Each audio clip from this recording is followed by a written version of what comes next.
Thank you so much. First of all, I wanted to ask both Mr.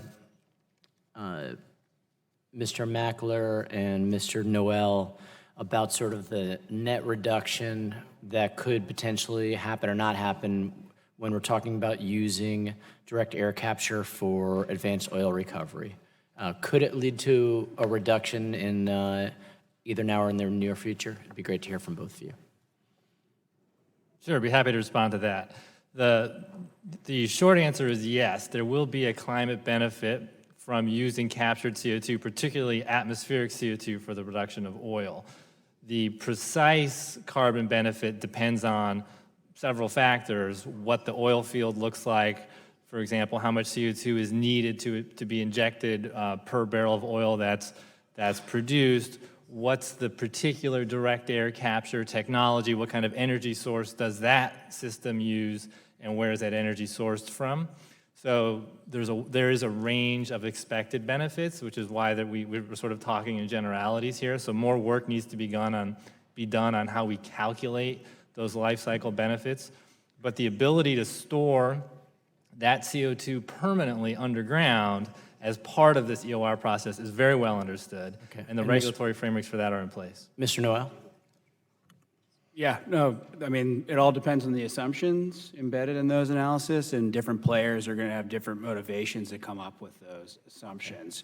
We do think there is a better way to tackle climate change rather than sucking carbon pollution out of the ambient atmosphere, right? The original carbon sequestration is to leave it in the ground. Thanks for that. And I was intrigued about using the CO2 to develop construction materials, cement, concrete, and other construction materials. We advanced the Moving Forward Infrastructure Package just last week, a $319 billion highway investment that would expand research and innovation.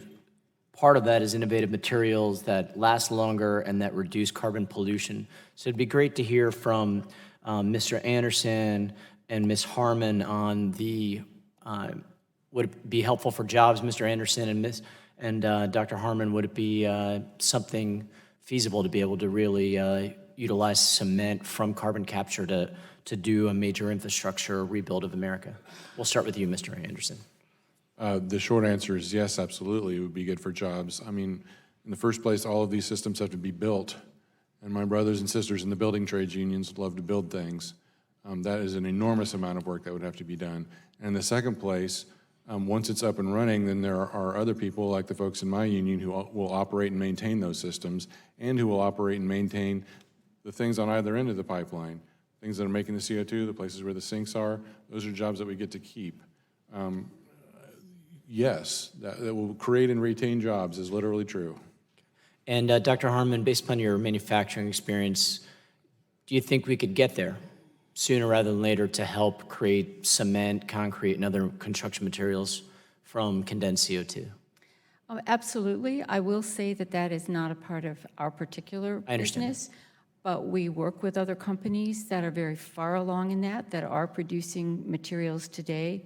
It's an extremely viable and high volume, high opportunity pathway, and one which in each instance will create those manufacturing jobs. And in sectors, not just the utilization sector, but in manufacturing areas that badly need them. Thank you. And Mr. Beggar, are you seeing that among Wyoming's infrastructure utilizing CO2 to create building materials just yet? If not, where do you see it on the horizon? Mr. Chairman, Congressman, Wyoming right now, our focus has really just been on providing the platform to develop these technologies, recognizing that where particular things are deployed is really dependent on a lot of different factors. You know, for example, we have great rock quarries out west, so a synthetic material is not going to be probably as economic as the natural one. But for example, our relationship with Japan, that after Fukushima, they're doing away with their nuclear, they don't have great land mass and things for renewables, they're doubling down on coal. But their Western society, their modern society wants low carbon technologies. And so we're working with them on a utilization technology that would use concrete because they have a huge market for that. Thank you, and I yield back.